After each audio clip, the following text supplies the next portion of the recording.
வணக்கம். இந்த அரசியல்ல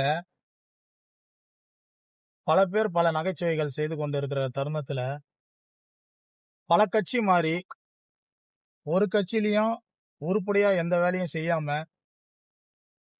இலக்கியம், அடுக்குமொழி பேச்சு, வாய் திறமையினால ஒரு மேடைக்கு கிட்டத்தட்ட 50,000 இருந்து ரூ. 1,00,000 வரை ஒரு மேடை பேச்சுக்கும், நிகழ்ச்சிக்கு வருவதாக இருந்தால், திராவிட முன்னேற்றக் கழகத்தின் மேடைகளில் பலமுறை,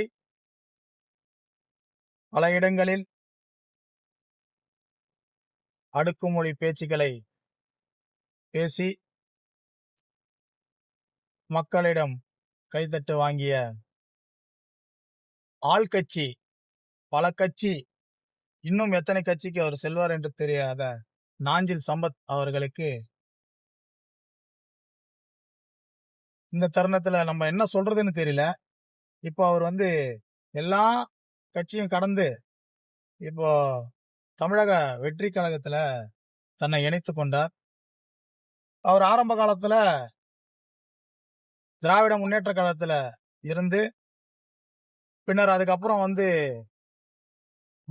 மதிமுக ஐயா வைகோ அவர்கள் திராவிட முன்னேற்ற கழகத்திலிருந்து பிரிஞ்சு மதிமுக தொடங்கின காலத்துல வைகோ கட்சியில, அவர்களோட கட்சியில அவர் சில ஆண்டுகள் அவரு பயணித்திருந்தாரு. அப்ப அந்த காலகட்டத்துல பாத்துக்கிட்டேன்னா, நம்மெல்லாம் இளைஞர்களா இருக்கும்போது, பள்ளி பருவத்துல இருக்கும்போது, கல்லூரி பருவத்துல இருக்கும்போது, எப்படி வைகோ அவர்களுடைய பேச்சு வரலாறுகளாக இருக்கட்டும், அடுக்குமொழியாக இருக்கட்டும், வசனங்களாக இருக்கட்டும், இலக்கிய சம்பந்தமான பேச்சுக்கள் எல்லாம் மக்களை ஈர்க்கும் வகையில் இருக்கும் பேச்சுக்களை ஐயா வைகோ அவர்கள் பேசிய காலகட்டத்தில் அவருக்கு நிகராக ஒருவர் அந்த கட்சியில் பேசுவார் என்று சொன்னால் அது நாஞ்சில் சம்பத் அவர்கள்தான். அந்த காலகட்டத்தில் அவரை வரவேற்கவும், நம்ம இந்த கட்சிக்கு நம்மளுக்கும் சம்பந்தம் இல்லை என்று சொன்னாலும் கூட அவர் பேச்சு எப்படி சொல்ற தெளிவாக இருக்கும். நிறுத்தி நிதானமா எந்த கேள்விக்கு, எந்த நேரத்துல, எந்த மேடையில, எந்த இடத்துல, எந்த கூட்டம் போடுறோமோ, எந்த மேடையில நிக்கிறோமோ, யார கலாய்க்கணும், யார விமர்சனம் பண்ணணும், அதெல்லாம் தெளிவா செய்யக்கூடிய ஒரு நபரா அவரு மதிமுகல இருந்தாரு. அப்புறம் மதிமுகல இருந்து அங்கிருந்து புரட்சி தலைவி அம்மா அவர்கள் அனைத்து இந்திய அண்ணா திராவிட முன்னேற்ற கழகத்துல இணைந்த உடனே அம்மா அவர்கள் அவருக்கு இனோவா கார் ஒண்ணு கொடுத்தாங்க. அவருக்கு அதுக்கப்புறம் இனோவா சம்பத் என்று கூட, நாஞ்சில் சம்பத் போய் அவருக்கு இனோவா சம்பத் என்ற பேர் கூட வந்தது. அப்படி அம்மா காலகட்டத்துல அம்மா உயிரோட இருக்கிற வரைக்கும் அங்க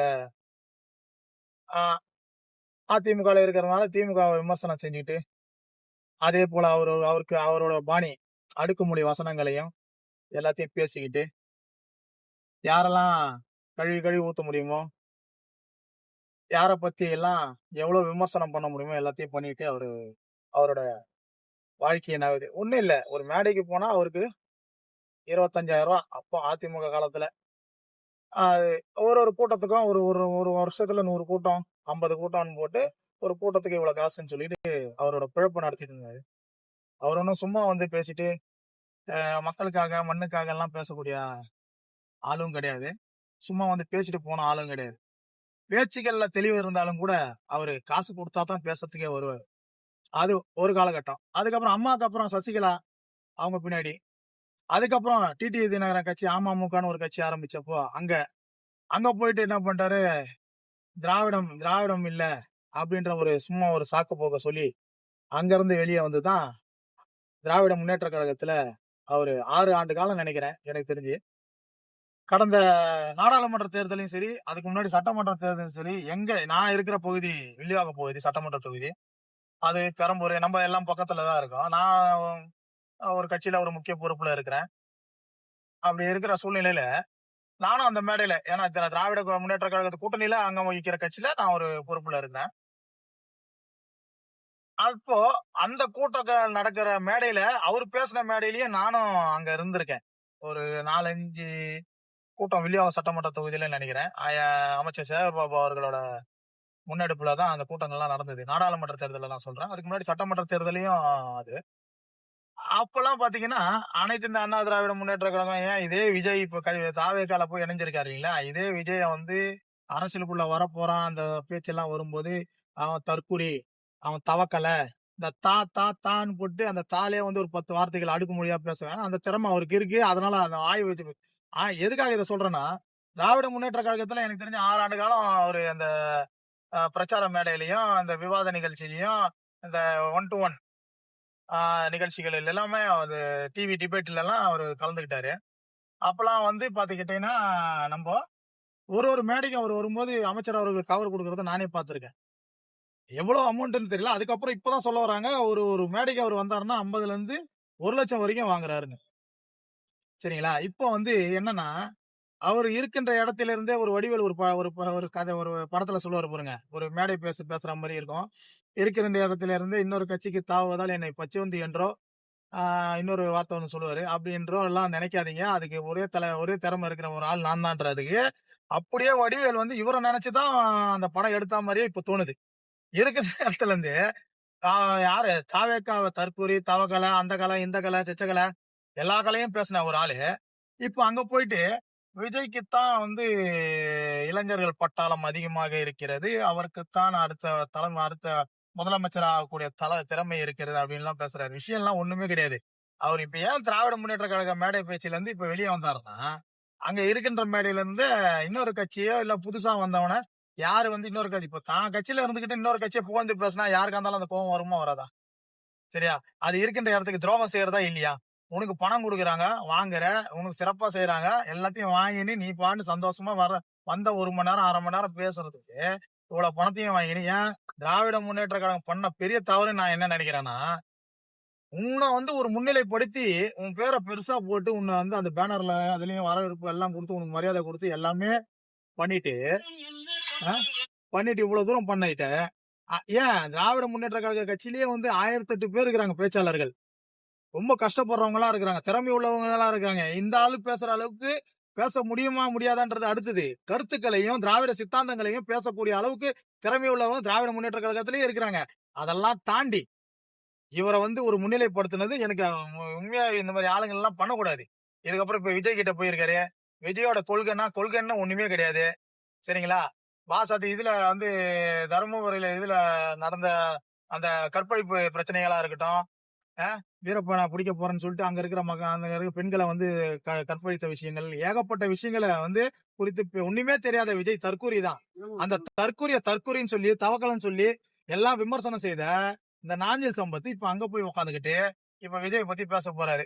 விஜய்க்கு கொள்கையும் கிடையாது, கோட்பாடும் கிடையாது, ஒண்ணுமே கிடையாது. எதை பத்தி பேச போறான்னு தெரியல. சரிங்களா? வாயை வச்சு பொழைக்கிறதுல இவர் ஒரு குழப்பாளி. இப்ப அங்க வந்து எல்லாருக்கிட்டையும் கொஞ்சம் பண வசதி இருக்குது, புது புது வரவுகள் இருக்காங்க. இப்ப விஜய் ஆர்வத்தோட இருக்கிற காரணத்தினால உள்ள பூந்துக்கிட்டு என்ன பண்ணலாம், சரி ஒரு மேடைக்கு போனா இங்க 50,000 கொடுத்தாலும் அங்க இன்னும் 1 லட்சம் ரூபாய் கொடுப்பாங்க அப்படின்ற எண்ணத்துல அவங்க கொடுப்பாங்க. ஏன்னா அவனுக்கு தற்கூரிய ஒரு ஒரு இலக்கியம் தெரியாது, ஒரு கருத்து தெரியாது, ஒரு கொள்கை கிடையாது, ஒரு கொள்கை பிடிப்பு கிடையாது, ஒண்ணுமே தெரியாது. அந்த கட்சிக்கும் ஒண்ணும் தெரியாது, தலைவருக்கும் ஒண்ணும் தெரியாது. அப்படி இருக்கிற சூழ்நிலை இவன் என்ன சொன்னாலும் அதை நம்புவானுங்க. அதனால கூட்டத்துக்கு நீ காசை வாங்கி எதை வேணாலும் வாங்கி தயவு செய்து இந்த கட்சியிலாவது முழுமையா இரு, வாழ்நாள் இன்னும் கொஞ்ச நாள் தான் நீ வாழ போற. இதுல வேற சொல்ற பெருமையா என்னை பார்த்து விஜய் சொன்னாரு, உங்களோட நடிப்பு திறமைய வந்து எனக்கு வந்து நீங்க எனக்கு உங்க நடிப்பு எனக்கு ரொம்ப பிடிக்கும் அப்படின்னு சொல்லிட்டாரு அப்படின்ற. பைத்தகாரா, நீ எல்லாம் ஒரு நடிப்பு நடிச்ச, நீ நடிச்ச படத்திலேயே நீயே எடுத்துக்கிற. என்ன காரி துப்புனா நான் தொடச்சிட்டு போவேன்ற. உன்னை காரி தான் துப்புவாங்க.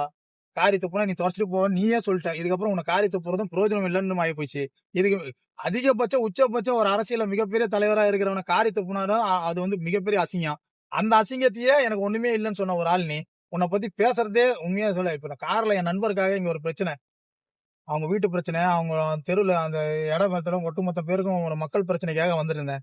சரி அவர் வரதுக்கு கொஞ்சம் நேரம் ஆச்சுன்றதுக்காக உனக்கு ஒரு பதிவு போடணுமே, உன்னை வந்து போடக்கூடாதுன்னு தான் நினைச்சேன். நீ தான் எச்சத்தை போனா தொடச்சிட்டு போறவனாச்சே, உனக்கு போடக்கூடாதுன்னு தான் நினைச்சேன். இருந்தாலும் போடணும்.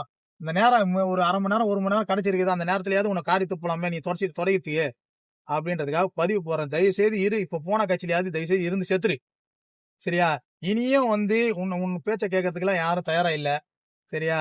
அதனால அப்படியே இருந்து அந்த அந்த கட்சியில தயவுசெய்து இன்னொரு கட்சிக்கு போகணும்னு நினைக்காத. போற இடத்துல காரி துப்புறதுக்கு இல்ல. அப்புறம் செருப்படியெல்லாம் அடிப்பானுங்க.